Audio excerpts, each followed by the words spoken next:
വിഷയത്തിൽ ബി.ജെ.പി. ആരോപണം തെളിയിച്ചാൽ പൊതുജീവിതം അവസാനിപ്പിക്കുമെന്ന് Palakkad DCC president A. Thankappan. ആരോപണം ഉന്നയിക്കുമ്പോൾ അത് തെളിയിക്കാൻ കൃഷ്ണകുമാറിന് ബാധ്യതയുണ്ട്. ആരോപണം തെളിയിച്ചില്ലെങ്കിൽ നിയമ നടപടി സ്വീകരിക്കുമെന്നും എ. തങ്കപ്പൻ പറഞ്ഞു.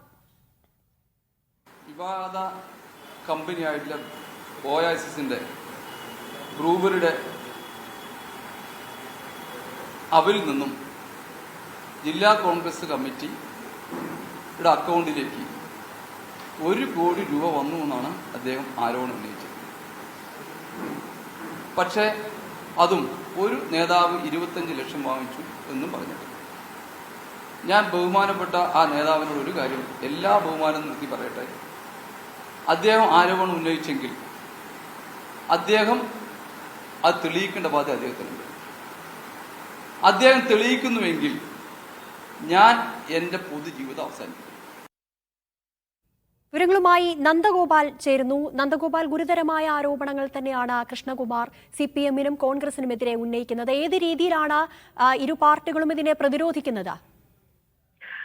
ഈ സി കൃഷ്ണകുമാർ പറയുന്നത് മദ്യ കമ്പനിയിൽ നിന്നും CPM-ഉം കോൺഗ്രസും പണം വാങ്ങി എന്നുള്ളതാണ്. അതായത് പാലക്കാട് CPM ജില്ലാ കമ്മിറ്റി 2 കോടി രൂപയും കോൺഗ്രസ് 1 കോടി രൂപയും വാങ്ങി എന്നുള്ളതാണ് ഇദ്ദേഹം ചൂണ്ടിക്കാട്ടുന്ന കാര്യം. ഒപ്പം CPM-ന്റെ പുതുശ്ശേരി മുൻ ഏരിയ സെക്രട്ടറി കൈക്കൂലിയായി ഒരു കാറും ഒപ്പം തന്നെ കോൺഗ്രസിന്റെ ഒരു നേതാവ് മറ്റൊരു തുകയായി 25 ലക്ഷം രൂപയും വാങ്ങി എന്നുള്ളതാം സി കൃഷ്ണകുമാർ പറയുന്നുണ്ട്. ഇതിന്റെ രേഖകളൊക്കെ തന്റെ കൈവശമുണ്ട്. പക്ഷേ CPM-ന്റെയും കോൺഗ്രസിന്റെയും മറുപടിക്ക് ശേഷം ഈ രേഖകൾ പുറത്തുവിടും എന്നുള്ളതാണ് സി കൃഷ്ണകുമാർ ചൂണ്ടിക്കാട്ടിയിരിക്കുന്ന പ്രധാനപ്പെട്ട കാര്യം.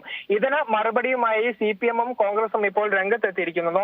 അതിൽ CPM-ന്റെ ജില്ലാ സെക്രട്ടറി പറയുന്ന കാര്യം ഒരു 2000 രൂപയെങ്കിലും താൻ മദ്യ കമ്പനിയിൽ നിന്നും വാങ്ങിയെന്ന് തെളിയിച്ചാൽ ഏത് നിയമ നടപടിയും നേരിടാൻ തയ്യാറാണ് എന്നുള്ളതാണ്. ഏത് തരത്തിലുമുള്ള അന്വേഷണവും ഈ വിഷയത്തിൽ നടക്കട്ടെ എന്നുള്ളതും ഒപ്പം തന്നെ കൃഷ്ണകുമാറിന്റെ മനോനില പരിശോധിക്കണമെന്നും CPM ചൂണ്ടിക്കാട്ടുന്നു. അതേസമയം കോൺഗ്രസ് പറയുന്നത് ഇത് വെറും ഒരു ആരോപണം മാത്രമാണ് എന്നുള്ളതാണ്. ഈ ആരോപണം തെളിയിച്ചിട്ടില്ലെങ്കിൽ കൃഷ്ണകുമാറിനെതിരെ ശക്തമായ നിയമ നടപടി സ്വീകരിക്കുമെന്നുള്ളതാണ് കോൺഗ്രസ് ചൂണ്ടിക്കാട്ടിയിരിക്കുന്നത്. ഒപ്പം കോൺഗ്രസിന് ഒരു തരത്തിലുമുള്ള അക്കൗണ്ടുകളുമില്ല, ഒരു അക്കൗണ്ട് മാത്രമാണ്. അതിന്റെ രേഖകൾ എവിടെ വേണമെങ്കിലും കൊണ്ടുവരാൻ താൻ തയ്യാറാണ് എന്നുള്ളതും കോൺഗ്രസിന്റെ ജില്ലാ അധ്യക്ഷൻ വ്യക്തമാക്കിയിട്ടുമുണ്ട്. ഏതായാലും അടുത്ത ദിവസം BJP ഈ കാര്യത്തിൽ കൂടുതൽ പ്രതികരണം നടത്തിയേക്കും എന്നുള്ളതാണ് ഇപ്പോൾ അറിയാൻ കഴിയുന്നത്.